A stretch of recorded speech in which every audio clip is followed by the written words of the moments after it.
Hey everybody, welcome to week 6. Very good on week 5 when you guys finish your animations. I'm about halfway through looking at them. Some of them are really cool. Actually, a lot of them are really cool. They looked really good. You guys did an awesome job editing them. A reminder, I put a bunch of them in the stream that you can look at. Another thing that you can look at, if you haven't seen this, let me show this to you. Under week 5, yesterday I added this little video to show you how you can go in and watch your classmates' animation. So it's something we did in school with the Animate Your Name project, but in case you forget how to check out your classmates' projects, I made a little video here that will show you how to do that. So you can go ahead and do that. Okay, let's get started with week 6 directions. So you're going to watch this video of me, which you're doing now. This week there will be at least 2 videos for you to watch. If you choose to move on, there might be a couple more in there for you. We'll see. But just 2 that you'll watch.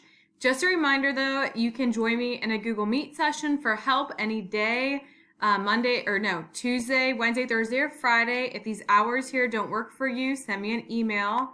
I'm trying to make everything very clear for you. So far, you guys are doing a great job, so I appreciate it. And then once you're done with this week's directions, you'll just turn in this Google Doc, and then I will check your work in Scratch, okay?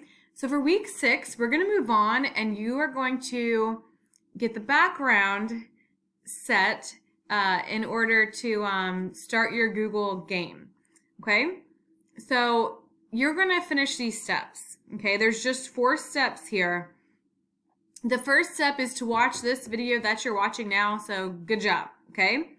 After watching this video, you will choose, okay, are you going to pick to make a maze game or a launcher game?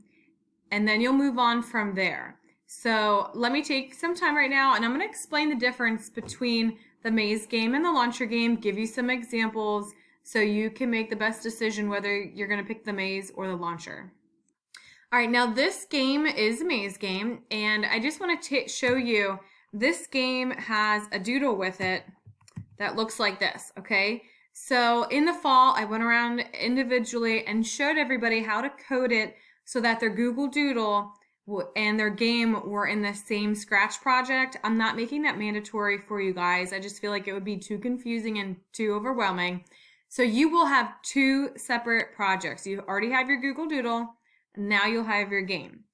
But anyway, so this doodle is to show you that your game should have the same theme as your doodle. So this girl did Christmas, and when I switched to her game, she's got the Christmas game. Now there are 3 elements to this game. One, you've got the sprite that has to follow the mouse pointer to get to the end, which is your finish. And then you have these obstacles. In this case, it's a bunch of trees, and it's coded where if this gift hits a tree, that it goes back to start. And you'll see she added another thing where the present gets bigger as you go, and that makes it kind of harder. So you will see, you'll have directions on that will show you how to do that. This is going to take me forever. Last time I did this, it took me the 3rd try. You guys are probably laughing. Yes, I'm not good at games. All right, let's try it one more time here. I could be here like all day. Okay, good. So the game, you can see the present gets bigger and it flashes color and it says you win. So you'll learn how to code your game so it does that. Okay, let's look at another example. Okay, so this student, their doodle was about the Olympics, and they picked soccer as the sport for their game. And so it's different. And so they changed the background so it looked like a soccer field, and they added a goalie and then these different players. And you'll know that this player looks really small, but when I click this flag, then it enlarges. So it's kind of like the opposite. Like the last one, this thing was getting bigger, but on this one, the obstacle got bigger. So this person could have coded like this one to get bigger too. I think that would have been cool and maybe a little bit more challenging. So again, so you just get the ball to the end here, and cool. So they coded some music or some noise to go with it. So that was kind of neat. All right, this project was a beach project. So this is what the doodle looked like. And when I click on the 0 button, you can see the person, and you just have to not hit the green part of the palm tree. If you do, it takes you back to the beginning. And there's really only one way to win this one. So I wanted to show you that one because of the music at the end and the text bubble. But there are options of what you can do. You could have it like confetti falling down when the person wins.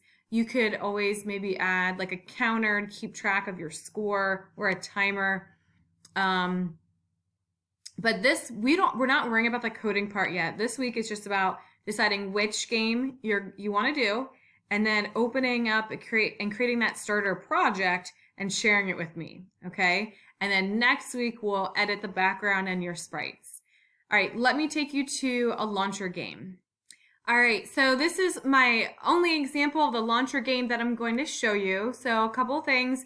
When you create the launcher game, it's gonna come with a blank background, and I'm not sure if it comes with a sprite. I'll have to look, but it gives you a blank background, but it does have this red line over on the side because that's an essential part of your game.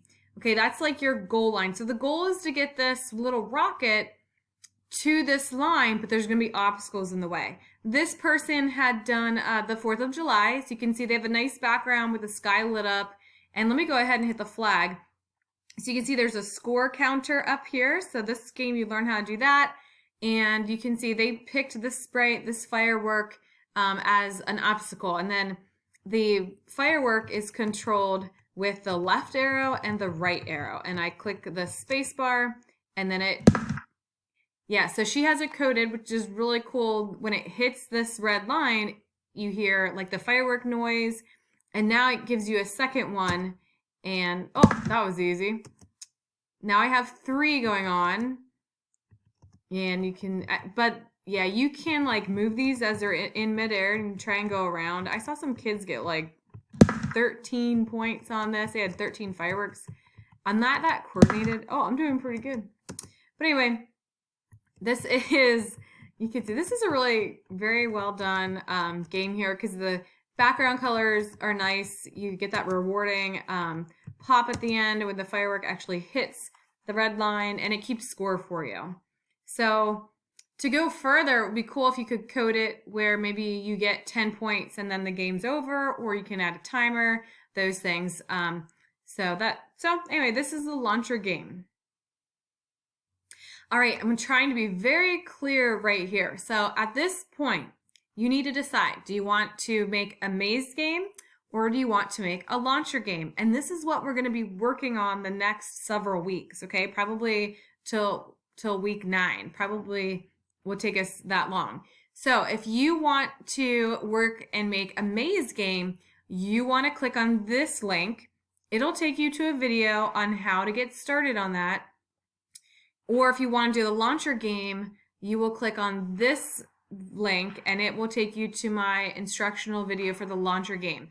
Basically, what I'm going to be saying is how to get the game project in your Scratch account. It's not about editing it. It's not about coding it. This is the same thing we did with the Google Doodle logo starter project in week, I think it was 3, where all you needed to do was to have that project in your Scratch account and click the share button. That's it. So if you just follow the directions in these videos, you're good to go. You're going to create the starter game project. It'll prompt you to sign into Scratch. You'll have to hit a green remix button, an orange share button. And once you've clicked that orange share button, your game won't be done, but I will be able to go into your account and see that you have picked either the maze game or the launcher game, and that you have, the game in there, so that in week 7 we can start coding and adding backgrounds and sprites to make it match your Google Doodle. I hope that made sense. I recorded this a couple times. All right, so I'm going to stop this now, and you will click on one of these 2 videos to watch your second video. Make sure you watch it. Thank you.